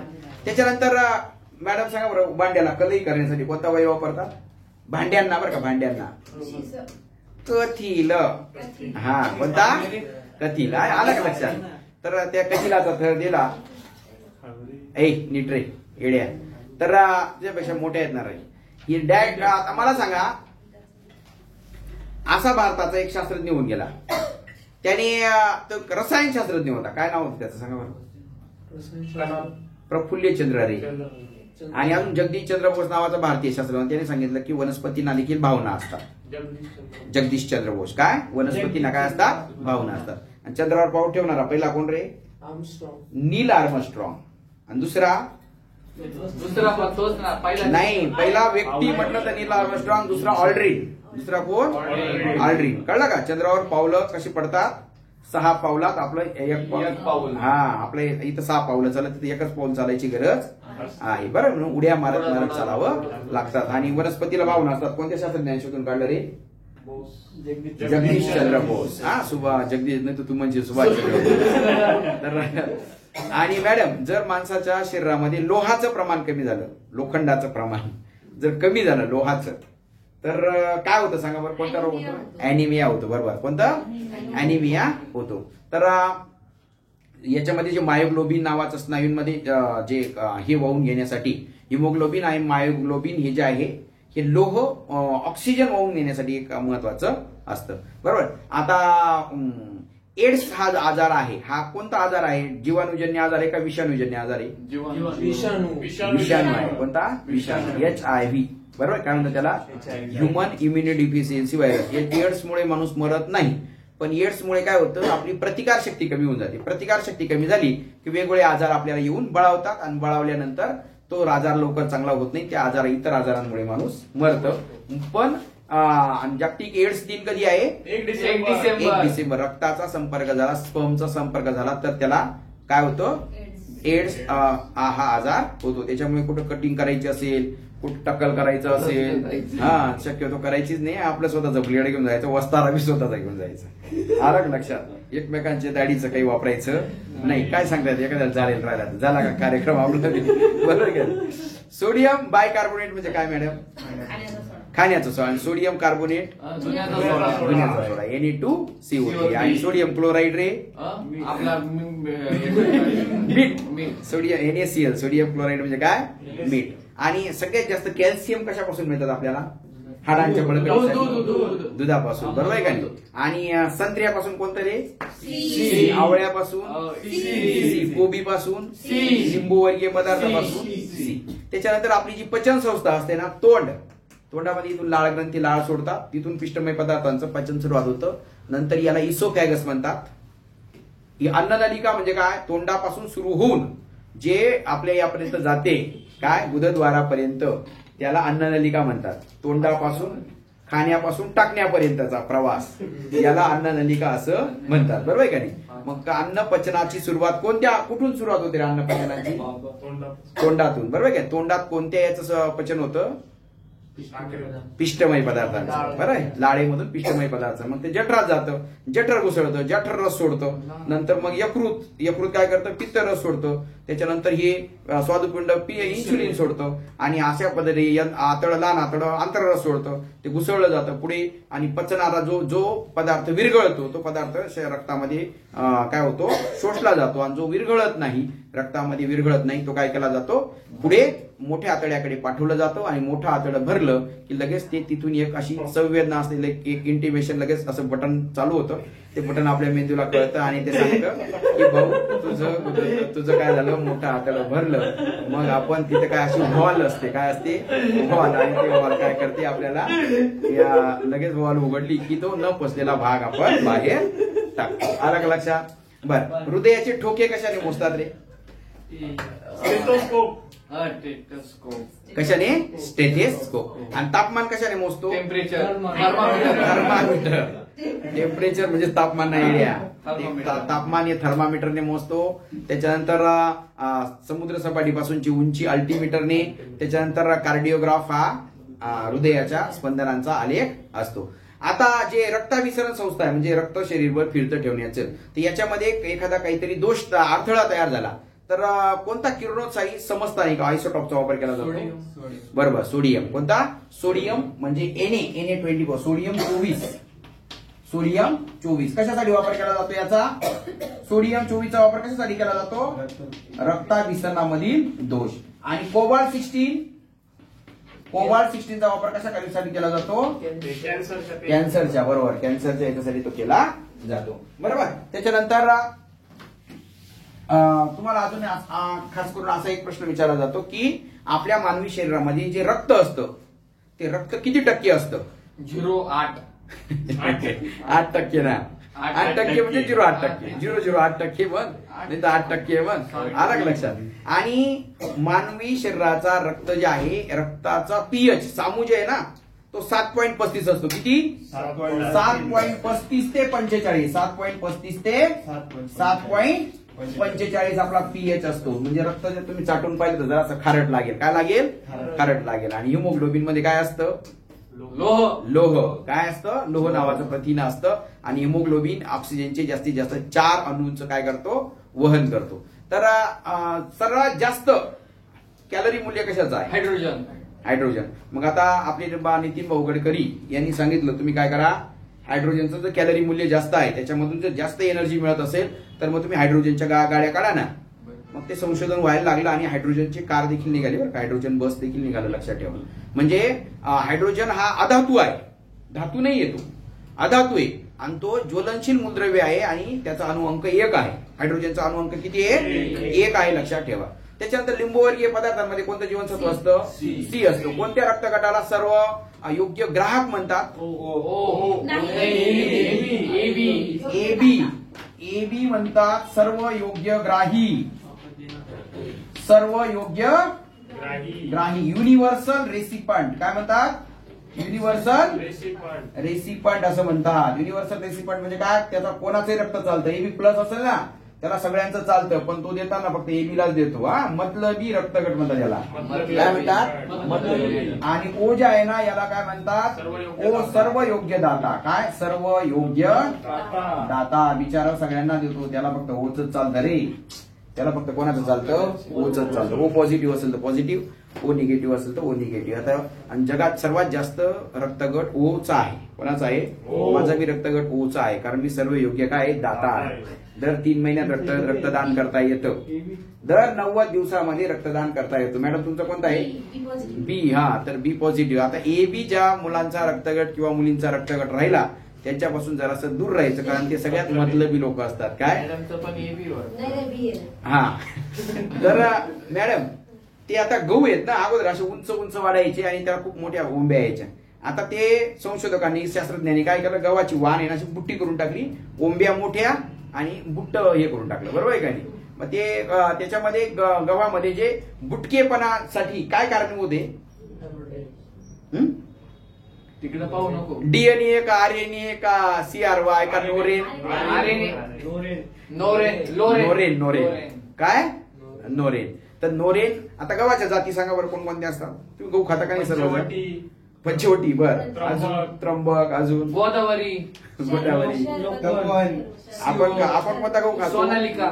आपण सोनालिका खातो का नाही, आपण सोनालिका गव्हाची जाते त्याच्यानंतर तुम्हाला सांगतो आपली तपोवन आपलं तपोवन ही सुद्धा जात आहे कल्याण सोना आहे लोकवन सगळ्यात जास्त आपण गहू लोकवन खातो बरोबर आहे का नाही आणि रेशनचे बस रेशनवाला सांग बरं गाजरामध्ये कोणतं विटॅमिन असतं ए विटॅमिन असतं आणि लिंबू मध्ये कोणतं असतं सी असतं बरोबर आणि विटॅमिन सी ला काय म्हणतात एस्कॉर्बिक आम्ल काय एस्कॉर्बिक ऍसिड असं म्हणतात H1N1 म्हणजे काय मॅडम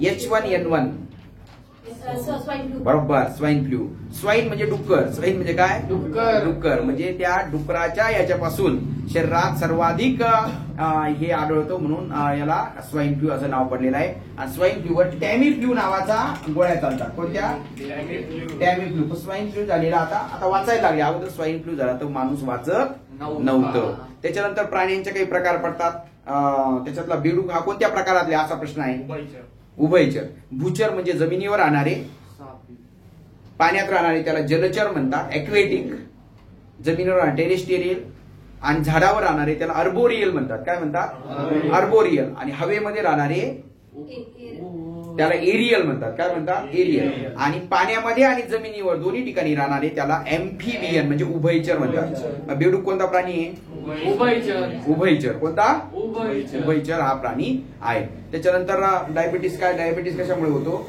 इन्सुलिनच्या कमीपणामुळे बरोबर आहे का नाही आणि कावीळ कोणत्या याला होतो यकृताला होतो आणि मलेरिया कशामुळे होतो कोणता डास अॅनाफिलिस डासाची मादी काय अॅनाफिलिस आणि मानवी पेशीमध्ये किती गुणसूत्रे असतात 46 जोड्या 23 आणि लिंग गुणसूत्र एकच जोडी असते एकच जोडी असते सर्वाधिक कोणता वायू असतो हवेमध्ये सर्वाधिक वायू नायट्रोजन सगळ्यात त्याच्यानंतर ऑक्सिजन किती टक्के असतो 21% आणि आता मला सांगा आपण आपल्या घरामध्ये वीज असते का नाही ही वीज वाहून कोणत्या धातूमधून सगळ्यात जास्त वीज वाहून नेली जाते चांदी मधून सगळ्यात जास्त वीज वाहून नेली जाते त्याच्यानंतर तांबे आणि त्याच्यानंतर अॅल्युमिनियम हा ना म्हणजे सगळ्यात जास्त वीज वाहून नेणार तुम्हाला विचार विजेचा सर्वात जास्त सुवाहक आहे काय चांदीच्या नंतर तांबे आणि तांब्याच्या नंतर अॅल्युमिनियम हा ना कॉपर म्हणजे तांबे अॅल्युमिनियम नंतर अॅल्युमिनियम पण अॅल्युमिनियमच्या तारा लावल्या जातात चांदीच्या तारा लावल्या जात नाही चांदीच्या तारा लावल्या तर त्या काय होतील चोरून जातील तांब्याच्या चोरून जातात तर चांदीचा विषयच नको बरोबर आहे का नाही तर हिरा कसा हिरा सर्वात कठीण धातू आहे काय सर्वात कठीण धातू आहे आणि तो दुर्वाहक आहे त्याच्यानंतर शुद्ध पाणी दुर्वाहक आहे प्लास्टिक दुर्वाहक आहे रबर दुर्वाहक आहे बरोबर का त्याच्यानंतर कोणत्या वायूमुळे ओझोन थराचा कोणत्या वायूमुळे विनाश होते CFC क्लोरोफ्लोरोकार्बन कोणता क्लोरोफ्लोरोकार्बन मुळे कशाचा ऱ्हास होते आणि ग्रॅफाइट कोणत्या तत्वाचं रूप आहे कार्बन तर ग्रॅफाइट जे आहे ना ग्रॅफाइट म्हणून सुद्धा वीज काही प्रमाणात वाहून नेली जाते ग्रॅफाइट कुठं असतं आपण शीस पेन्सिल असते का नाही त्याच्यामध्ये जो गुल असतो का नाही त्याला आलं का लक्षात काही हा त्याला आणि तुम्हाला माहितीये का आता बऱ्याच ठिकाणी आहेत ना एक आपण स्नो वर्ल्ड म्हणून असं ठिकाण असतं आपण बर्फ खेळायला जातो बरोबर आहे का नाही तिथं हा ओरिजिनल मग तिथं आपण त्या बर्फाला हात लावला का आपण ओलं बी होत नाही तो कोणता बर्फ असतो शुष्क बर्फ म्हणतात त्याला कोरडा बर्फ ते शुष्क बर्फ म्हणजे कोरडा बर्फ त्याला काय काय म्हणतात त्याला सांगा बरं काय म्हणतात शुष्क बर्फ म्हणजे काय कोणता हे असतो सांगा कार्बन डायऑक्साईड याला काय म्हणतात शुष्क बर्फ म्हणतात स्थायू रूपातला काय स्थायूरूप कार्बन डायऑक्साईड म्हणजे शुष्क बर्फ कळलं का काय सांगितलं स्थायूरूप कार्बन डायऑक्साईड म्हणजे शुष्क म्हणजे कोरडा बर्फ काय हातात जरी धरला तरी तो थंड लागतो मात्र हात ओले होत नाही म्हणून शुष्क बर्फाचा स्नो वर्ल्ड मध्ये वापर केला जातो आणि असा कोणता धातू आहे की त्याला फॉल्स गोल्ड म्हणतात आताच सांगितलं मी तुम्हाला पायराइट FeS2 आयर्न सल्फाइडचाच प्रकार येतो आला लक्षात आणि कोणता वायू असा आहे की त्याला हसवणारा वायू म्हणतात